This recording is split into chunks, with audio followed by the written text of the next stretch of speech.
मित्रांनो, आई कुठे काय करते या मालिकेच्या आजच्या भागामध्ये अनघा आता चहा देऊन आतमध्ये जाते तेव्हा आप्पा आणि कांचन हे दोघेही तिच्याकडे पाहत राहतात। अरुंधतीला माहीत असतं की नक्की अनघाला काय झालंय। मग कांचन आता विचारते, काय ग अरुंधती, काय झालं हिला? त्यावेळी अरुंधती म्हणते, कसं आहे ना की तिने खूप मोठा निर्णय घेतलाय आणि तिला त्याबद्दल वाईट वाटतंय। तेव्हा आप्पा म्हणतात, मला नाही वाटत अरुंधती, अगं जगातील कोणतीही आई असा निर्णय घेईल म्हणून आपलं बाळ असं दुसऱ्याला देणं। आणि अनघाकडे कसलीही कमी नाहीये, ती जानकीला अगदी उत्तम वाढवू शकते, तरीही ती आरोहीसाठी जानकीला दत्तक देतीये। त्यावेळी अरुंधती म्हणते, कारण तिच्या मनामध्ये सल आहे आप्पा, तिला सतत असंच वाटतंय की ते बाळ तिच्यामुळेच गेलंच। अनघाचं मन खूप मोठं आहे आणि अनघाने हा जो निर्णय घेतलाय ना तो दुसरा कोणीही घेऊ शकत नाही असं अरुंधती म्हणते। मग आता आप्पा म्हणतात, मन खूप अजब आहे अरुंधती, कारण तो कधी कसा निर्णय घेईल ना ते सांगताच येत नाही। हे बघ ना, आता आरोहीचं बाळ आकार न घेता जाणं आणि अनघाने तिच्या अंगा खांद्यावर घेतलेलं बाळ तिला देणं, याचा अर्थार्थी काही संबंध सुद्धा नाहीये, पण मनाला कोण अडवणार ना, कारण त्याला तर तेच बरोबर वाटतं। तेव्हा अरुंधती म्हणते, हो खरं आहे आप्पा, मनाचा हा कारभारच असा आहे, त्याला कुठलेही तर्कवितर्क सुद्धा लावता येत नाहीत।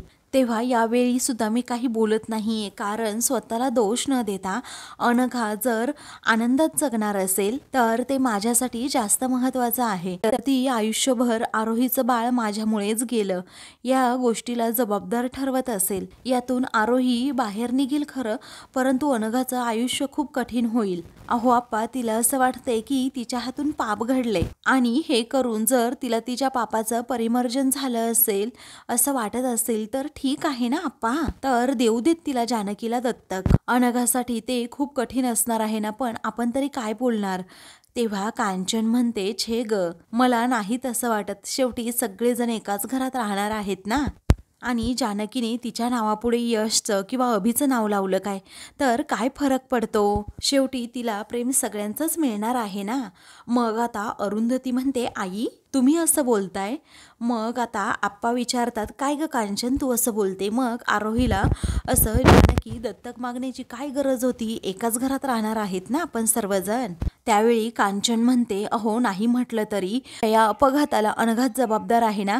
आप्पा म्हणतात, शेवटचं बोललीस हा तू हे आता, हे बघ अनघा आपली जबाबदार आहे आणि आतापर्यंत ती जसं वागली ना अजिबात बेजबाबदारपणे वागलेली नाहीये, आणि ती घरी जरी असती ना तरीही हेच झालं असतं, कारण तिच्या नशिबातच ते मूल नव्हतं। कांचन विचारते, म्हणजे तुम्हाला नक्की काय म्हणायचंय, अनघाने जानकीला आरोहीला दत्तक देऊ नये का? तेव्हा आप्पा म्हणतात, हा निर्णय त्या चौघांचा आहे, आता जानकीला दत्तक द्यायचा की नाही हा निर्णय अभि आणि अनघा घेतील, आणि त्यांचा जो निर्णय असेल ना त्याला फक्त आपण हो असं म्हणायचं। तेव्हा कांचन टेन्शन मध्ये असते। दुसऱ्या दिवशी अनिरुद्ध हा रूम मध्ये बसलेला असतो, तेवढ्यातच तेथे आता संजना येते आणि म्हणते की, हे बघ अनिरुद्ध, पेपरमध्ये काय छापून आले, मला तर असं वाटतंय ना अरुंधतीने मुद्दामच त्या रिपोर्टरला बोलवलं होतं, हे बघ पेपरमध्ये काय आलंय ते वाच जरा।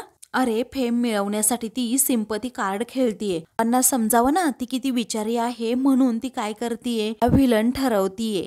तेव्हा आता तो लगेच पेपर घेतो आणि त्यामध्ये असणारी बातमी वाचू लागतो। त्यामध्ये आता अनिरुद्ध आणि संजनाने कशा प्रकारे अरुंधतीला आणि आप्पा व आजीला त्रास दिला आणि त्याबद्दल त्यांना तुरुंगवास सुद्धा झाला होता, अजूनही अरुंधतीला ते दोघेही किती छळतायत हे सगळं काही लिहून आलेलं असतं। मग आता तो पेपर चुरगाळतो आणि फेकूनच देतो। संजना म्हणते, अरे का चुरगाळलास तू पेपर, का फेकून दिलास, वाच ना पुढे काय बातमी आहे ती वाच ना। अरे त्यांना जर बातमी छापायचीच आहे ना तर छापू देत, आपली कुठे नाही आहे, पण अरुंधतीचं त्याबद्दल कौतुक आहे, आपल्याला काहीही करायचं नाहीये, परंतु आपण कशी अरुंधतीला त्रास देतोय, आपली इमेज डाऊन करण्याचा त्यांनी प्रयत्न केलाय। तेव्हा अनिरुद्ध आता गैरसमज करून घेत म्हणतो, आयुष्यभर ती तेच करत आलीये, स्वतःला चांगलं ठरवण्यासाठी ती आपली बदनामी करत आलीये, मला तिची स्ट्रॅटर्जी आता चांगल्या प्रकारे माहीत झालीये। मग आता संजना म्हणते की अरुंधतीकडून हे होत होतंय की हे मुद्दाम करते ते मला माहीत नाही, पण आपला डाऊनफॉल सुरू असताना ती आपल्याला कॉर्नर करते ना हे मला चांगल्या प्रकारे माहीत आहे. आपल्याकडे जॉब नाहीये, पैसे नाहीये हे तिला चांगल्या प्रकारे माहीत होतं आणि आता कुठे लोक हे सगळं काही विसरायला लागले होते आणि आपल्याला भेटत होते. परंतु हिने काय केलं तर पुन्हा हे सगळं उकरून काढण्याचा प्रयत्न करते. हे बघ, इतक्या दिवसांचे आपले एफर्ट्स नुसते कचऱ्यामध्ये गेले आहे. मला तर असं वाटतंय ना जाऊन त्या अरुंधतीचा असा गळा धरावा. तेव्हा तो म्हणतो, बरं झालं आता अरुंधतीचं ना अति होत चाललंय, आता मी नाही सहन करणार. मला हा टॉलरेट कायमच करत राहिली ती आणि जेव्हापासून ती केस जिंकली ना तेव्हापासून ती हवीत आहे. तिला जमिनीवर आता आणावंच लागेल. आता अरुंधतीला धडा शिकवावा लागेल आणि कोणत्याही परिणामांचा अजिबात विचार न करता तिला मी अद्दल घडवणारच, असं अनिरुद्ध रागातच म्हणतो. तेव्हा संजना म्हणते, खूप प्रयत्न करून झाले आहेत अनिरुद्ध, पण प्रत्येक वेळी ना ती अरुंधती जिंकती सही सलामत सुटते. तेव्हा तू म्हणते ना ते बरोबर आहे संजना, आता आपल्यासाठी डू ऑर डाय सिच्युएशन आहे. इथून पुढे आपण एकतर या घरात राहू किंवा अरुंधती या घरात राहील. आणि मला विचारशील ना तर या जन्मात तरी आपण हे घर सोडून जायचं नाही. आपण अरुंधतीलाच या घराबाहेर काढायचं, by hook or by crook, असं अनिरुद्ध रागातच संजनाला सांगतो. पुढे आता तो म्हणतो, हे बघ संजना, मला अजिबात ती अरुंधती या घरात नको आहे. मला तिचं अस्तित्व कायमचं मिटून टाकायचंय. तिच्या लेखी आपली किंमत शून्य आहे ना, मग मला तिचं अस्तित्व शून्य करून टाकायचंय आणि त्यासाठी मला तुझी मदत लागेल. तेव्हा संजना म्हणते की ते सांगायची गरज नाही अनिरुद्ध. अरे मी कायम तुझ्या बरोबर आहे आणि तू आहेस ना म्हणूनच मी आहे. तू म्हणशील ते मी करायला तयार आहे. पण आता अरुंधतीला धडा शिकवायचा म्हणजे शिकवायचाच, अशी ते दोघीही शपथ घेतात. इकडे आरोही रूममध्ये असते तेव्हा यश आता तेथे जातो आणि तिच्याकडे दुर्लक्ष करत असतो. तेव्हा काय हवंय यश, असं आता आरोही विचारते, पण यश काहीही बोलत नाही. तेव्हा तो आता खूपच दुर्लक्ष करतो. ते पाहून आता ती त्याच्यावर जोरात ओरडते, अरे यश बोल ना, तुला काय हवंय?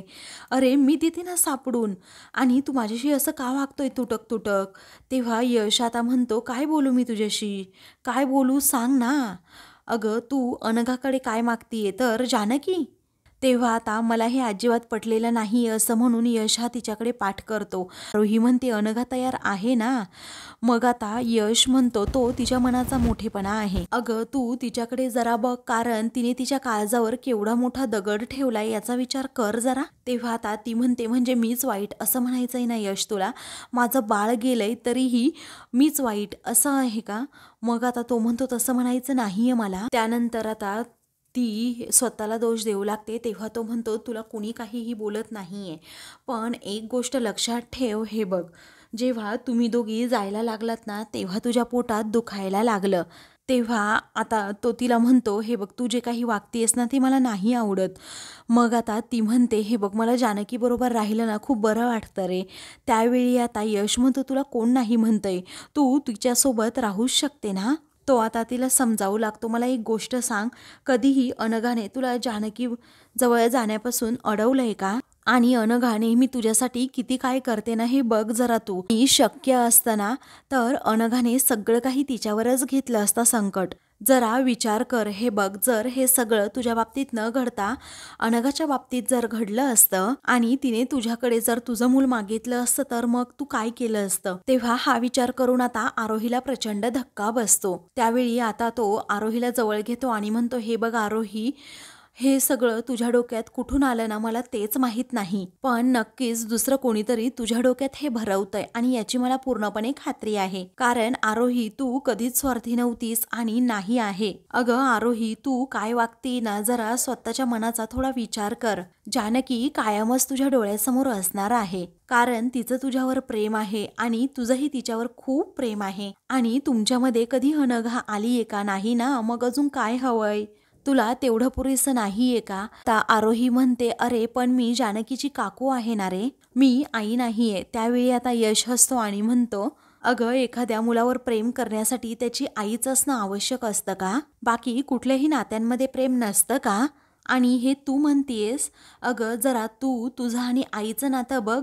आणि आईने तुला जन्म दिलेला नाहीये तरीही तुला तिला आई म्हणावंसं वाटतंय ना. का तर आईने तुला निस्वार्थपणे अगदी प्रेम दिलंय, तुला सांभाळलंय, तुला जपलंय. अगं ती तुला आई म्हणणार नसेल तरीही तुमच्या दोघींमधील ते बॉन्डिंग, ते प्रेम कमी होणार नाहीये. त्यामुळे हा भलता-सलता आता विचार सोडून दे आणि जरा योग्य तो विचार कर. तेव्हा आरोही मात्र रडत असते. मग आता यश पुढे सांगतो आणि तिला सत्याची जाणीव करून देतो, की "अगं तू अनघाकडे तिच्या पोटची मुलगी हिरावून घेण्याचा प्रयत्न करतीये. तू फक्त स्वतःला एकदा तिच्या जागी इमॅजिन करून बघ." पुढे आता तो एका सत्याची जाणीव तिला करून देतो, की आरोही एका आईकडून तिचं बाळ हिरावून घेणं यासारखं मोठं पाप दुसरं नसतं. तेव्हा आरोहीच्या लक्षात येतं, की यश नक्की काय म्हणतोय, आपल्याला काय समजावतोय आणि मी खरंच खूप मोठी चूक केली आहे हे जेव्हा तिच्या आता लक्षात येतं ना, तेव्हा ती आता खूप रडते आणि म्हणते, की "सॉरी यश, मला माफ कर. पण अरे मी पूर्ण मोकळी झाली आहे. मला असं सवयच नाही आहे, की माझ्याकडे बाळ नाही आहे त्याची." त्यावेळी आता तो म्हणतो, "काळजी करू नको. हे बघ, तुला तुझी चूक समजली ना, हेच खूप मोठं आहे." दोघेही आता रडत असतात. मग आता यश म्हणतो, "हे बघ, आपण जेव्हा मेंटली प्रिपेअर्ड असू ना, तेव्हा आपण पुन्हा एकदा बाळाचा विचार करू. आज नाही तर उद्या नक्कीच आपल्याला बाळसुद्धा होईल ना. तू काय एवढा विचार करतीये? आणि तोपर्यंत जानकी आहेच ना आपलं बाळ म्हणून." आणि कसं असतं ना आरोही, आयुष्यात एकदा असं घडलं ना म्हणजे सगळं काही संपलं असं नसतं गं. पण आरोही प्लीज, तुझ्या सुखासाठी तू अनघाकडून तिचं बाळच हिरावून घेऊ नकोस. आणि जानकी म्हणजे अनघाच्या काळजाचा तुकडा आहे अगं. तेव्हा तो तिला आता अगदी तळमळीने सांगत असतो, "प्लीज अनघाकडून जानकीला तू मागू नकोस." मग आता ती अजूनच रडते. दुसरीकडे आता आप्पा हे म्हणतात, "कांचन चल अगं, पिशवी कुठे ठेवली? जायचं होतं ना मंदिरात." मग तेवढ्यातच तिथे आता अनीश, नितीन आणि सुलेखाताई हे तिघेही येतात. त्यावेळी आता आप्पा म्हणतात, "अरे सुलेखाताई तुम्ही, नमस्कार." असं म्हणून ते आल्यानंतर त्यांचं स्वागतच करतात. तेव्हा, "तुम्ही कुठे बाहेर निघाला होतात का? तुम्ही जाऊन या हां, तोपर्यंत आम्ही थांबतो." असं सुलेखाताई म्हणतात. त्यावेळी आप्पा म्हणतात, "असं काही खास काम नव्हतं." तेव्हा आता आप्पा त्या तिघांनाही बसायला सांगतात आणि अरुंधतीला आवाज देतात, "अगं अरुंधती, बघ कोण आलंय, ये पटकन." मग आता ती म्हणते, "हो आप्पा, आले आले." आणि त्या तिघांना समोर पाहून तिला खूपच आनंद होतो. ती म्हणते, "अगं बाई, सुलेखाताई, नितीन, अनीश, अहो तुम्हाला तिघांना बघून किती छान वाटलं." तेवढ्यातच यश, अनघा आणि ईशा देखील तेथे आलेले असतात. तेव्हा, "कसे काय आलात? सहजच ना?" अरुंधती हसतच त्यांना विचारते. मग आता सुलेखाताई म्हणतात, "हो सहजच आलो तसं. म्हटलं तर सहज आणि म्हटलं तर विशेष काहीतरी चांगलं कारण आहे." तेव्हा संजना आता त्यांच्याकडे पाहतच राहते. मग आता अरुंधतीला आणि घरातील कोणालाच काही समजत नाही. त्यावेळी आता अरुंधती विचारते, "म्हणजे तुम्हाला नक्की काय म्हणायचंय?" तेव्हा सुलेखाताई म्हणतात, "अरुंधती, आप्पा, कांचनताई, मी तुम्हा सर्वांना एक चांगली बातमी द्यायला आलीये. ईशा आणि अनीशने पुन्हा एकत्र राहण्याचा निर्णय घेतलाय." हे ऐकताच आता सर्वांना आनंदाचा धक्का बसतो. त्यावेळी, "खरंच का गं ईशा?" असं कांचन विचारते. मग आता ईशा म्हणते, "हो आजी, आम्ही दोघांनी एकत्र राहण्याचा निर्णय घेतलाय." त्यावेळी आप्पा विचारतात, "काय रे अनीश, हे काय ठरवलंय? म्हणजे तू सगळ्या गोष्टीचा विचार केलाय ना सारासार?" मग आता अनीश म्हणतो, "हो, विचार तर केलाय. आम्ही दोघांनी एकत्र राहण्याचा निर्णय सुद्धा घेतलाय. पण मी ईशाला सांगितलंय मला सेटल व्हायला थोडा वेळ लागेल. परिस्थितीमध्ये तुला ॲडजस्ट करून घ्यावं लागेल." त्यावेळी ईशा हो म्हणालीये आणि ती तिचं उरलेलं शिक्षण पूर्णसुद्धा करणार आहे आणि जॉबसुद्धा करणार आहे. तेव्हा सर्वजण ईशाकडे खूप कौतुकाने पाहू लागतात. अरुंधती म्हणते, "शाब्बास ईशा, खरंच खूप छान निर्णय घेतला आहेस बाळा तू. कारण तुला अनीश सारखा मुलगा हा शोधून सापडणार नाही." ईशा आणि अनीश एकमेकांकडे पाहतच राहतात. त्यानंतर अरुंधती म्हणते, "हे बघ, तुमचं आता हे नातं जप आणि आयुष्याचे कोणतेही निर्णय असे विचारपूर्वक घ्यायचे असतात." आता ईशा ही अरुंधतीकडे जाते आणि तिला म्हणते, की "हो आई, मी आता इथून पुढे कोणताही निर्णय असा विचारपूर्वकच घेईन आणि कधीही चुकणार नाही. कधी काही वाटलं ना मला, तर अगोदर तुझ्याकडे येऊन सांगेन आणि तुझ्याबरोबर शेअर करेन. कारण मला माहीत आहे की तू मला कधीही मिसगाईड करणार नाही. कारण तू माझी आई आहे. मला नेहमी चांगलाच सल्ला देशील आणि माझ्या भल्याचाच विचार करशील." त्यावेळी आता अरुंधती तिच्या डोक्यावरून प्रेमाने हात फिरवत सुखाने संसार कर असं म्हणते आणि अनिशला आता जो शब्द दिलाय ना त्यावर ठाम राहा. मग आता अरुंधतीने असं म्हटल्याबरोबरच अनिश आणि ईशा एकमेकांकडे पाहतच राहतात आणि ईशा प्रॉमिस करते, हो मी अनिशला जो शब्द दिलाय ना त्यावर ठाम राहीन, अगदी आमचा दोघांचाही संसार सुखाने करेन आणि त्याच्याकडे कोणताही हट्ट करणार नाही आणि भांडणार सुद्धा नाही. तर संजना आता मनातच विचार करते, बरं झालं एक मेंबर तरी आता कटलाय, काउंटडाऊन सुरू झालं असं म्हणायला काही हरकत नाही, कारण एक एक करून या घरातील सगळी माणसं आता जाणार. मग इथे फक्त मी आणि अनिरुद्ध, मग आमच्या दोघांचा संसार अगदी सुखाने होणार. आता ईशा तर गेली आहे आणि आरोहीला मी भडकवलंय, हाच विचार ती मनात करते. तेव्हा हा सगळा समृद्धी बंगला माझा असेल या विचाराने संजनाला आता दिवसाच स्वप्न पडू लागतं की समृद्धी बंगला आता माझ्या नावाने असणार इथून पुढे. मग आता ती खूपच खुश होते आणि सगळ्यांकडे पाहू लागते. त्यानंतर अनघा आता ईशाला म्हणते, ईशा तू खरंच खूप छान निर्णय घेतला आहेस. त्यानंतर आता नितीन विचारतो, काय मग तुमच्यासाठी नवीन घर बघायचं का मग? तेव्हा काही घरं बघून ठेवली मी असं अनिश म्हणतो. तेव्हा आता नितीन हसतो आणि म्हणतो, म्हणजे हे सुद्धा तुमचं करून झालंय म्हणायचं? तेव्हा ते दोघेही लाजतात आणि मग अनिश म्हणतो, नाही काही घरं शॉर्ट लिस्ट करून ठेवली आहे मी, ईशा सांगेल ते घर मी घेणार आहे. ईशा तूच सांग मला कधी जायचं घर बघायला? तेव्हा ईशा म्हणते, तू म्हणशील ना तेव्हा जाऊ अनिश. तेव्हा ईशामधील हा समजूतदारपणा पाहून आता सर्वांनाच आनंद होतो. तेव्हा यश म्हणतो, वा वा क्या बात है, देर आहे दुरुस्त आहे, अब इस बात पे एक चाय हो जाए असं तो सर्वांनाच म्हणतो. घरातील सर्वांना खूप आनंद झालेला असतो. अरुंधतीच्या मनावरील खूप मोठं आता ओझं उतरलेलं असतं, कारण ईशा आणि अनिशने पुन्हा एकत्र राहण्याचा निर्णय घेतलेला असतो. तेव्हा तोही आईच्याच हातचा चहा असायला हवा असं यश पुन्हा मागणी करतो आणि म्हणतो, आई प्लीज तुझ्याच हातचा चहा हवाय. नितीन म्हणतो, हो अरुंधती तुझ्याच हातचा चहा पाहिजे. तेव्हा आत्ता करते असं अरुंधती हसतच म्हणते आणि आपल्या लाडक्या लेकीकडे अगदी आनंदाने पाहते आणि म्हणते की सुखाने संसार करायचा इथून पुढे असं म्हणून दोघीही एकमेकींना मिठी मारतात. आता दोघेही मिळून सगळ्या मोठ्यांच्या पाया पडा असं अरुंधती म्हणते. तेव्हा अनिश आणि ईशा दोघेही घरातील सर्वांचाच आता आशीर्वाद घेतात. तेव्हा आता ते दोघेही अगोदर सुलेखाताईंचा, मग कांचन, आप्पा, त्याचबरोबर यशचा, अनघाचा सर्वांचाच आशीर्वाद घेतात. तर संजना आता रागातच त्यांच्याकडे पाहू लागते. आता घरातील सर्वांनाच खूप आनंद झालेला असतो, कारण ईशा अनिश एकत्र राहणार असतात. तर संध्याकाळी अरुंधती ही दूध तापवत असते. त्याचवेळी तेथे आता यश येतो आणि म्हणतो, काय करतेस गाई? मग आता अरुंधती म्हणते, अरे बाळा अनघा अजिबात जेवलीच नाही, मला ना खूप काळजी वाटते रे त्या मुलीची. तिने हा जो निर्णय घेतलाय ना काळजावर दगड ठेवून घेतलाय खरं. आरोहीच्या सुखासाठी, तिच्या आनंदासाठी, ती लवकरात लवकर यातून बाहेर पडावी यासाठी, पण खरंच कठीण आहे रे तिच्यासाठी हा निर्णय. मग आता यश म्हणतो, हो आई बरोबर आहे, पण कसं आहे ना मी आरोहीशी बोललो, मी तिला समजवलं आणि तिला तिची चूक सुद्धा समजली आहे. अरुंधती म्हणते, काय खरंच का? त्यावेळी आता यश म्हणतो, हो. मग आता ती अनघाची माफी मागणार आहे, तिला सॉरी म्हणणार आहे आणि जानकीचा हट्ट देखील ती सोडून देणार आहे असं आता यश गुड न्यूज अरुंधतीला सांगतो. आणि तुला एक सांगू काय, हे सगळं कुणी भरवलं होतं आरोहीच्या मनात? तर त्या संजनाने.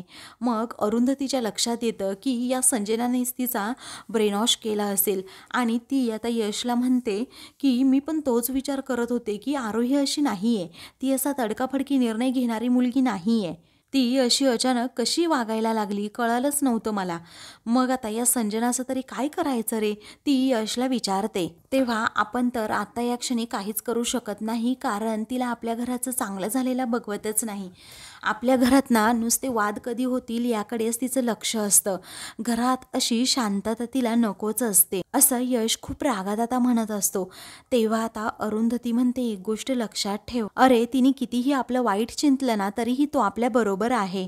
आणि तो कधीही आपलं वाईट होऊ देणारच नाही. तेव्हा यश म्हणतो, बरोबर आहे आई तुझं. तर आता मित्रांनो, पुढील भागामध्ये अरुंधती ही अनघाला दूध देण्यासाठी आता जायला निघते. संजना बरोबर हे पाहते. अरुंधतीने तिच्यासाठी सुद्धा एक दुधाचा ग्लास आता तिथे भरून ठेवलेला असतो. मग आता जेव्हा अरुंधती तिथून अनघाच्या रूमकडे जायला निघते ना, तेव्हा संजना ते पाहते आणि तेथे कोणीच नाही. या संधीचा फायदा घेऊन आतमध्ये जात दुधामध्ये असं औषध मिक्स करते ना, अशी पावडर मिक्स करते ना, की जेणेकरून अरुंधती गाऊ शकणारच नाही. त्यावेळी आता ती बरोबर त्या संधीचा फायदा घेऊन त्या दुधामध्ये औषध देखील टाकते आणि पटकन बाजूला होते. तर आता अनिरुद्धकडे ती येते आणि म्हणते, अरुंधतीच्या दुधामध्ये असं औषध टाकलंय ना, की ती उद्या गाऊच शकणार नाही. तेव्हा अनिरुद्धला देखील खूप आनंद होतो. अशाच मालिकेंचे पुढील भाग पाहण्यासाठी चॅनलला सबस्क्राईब करा.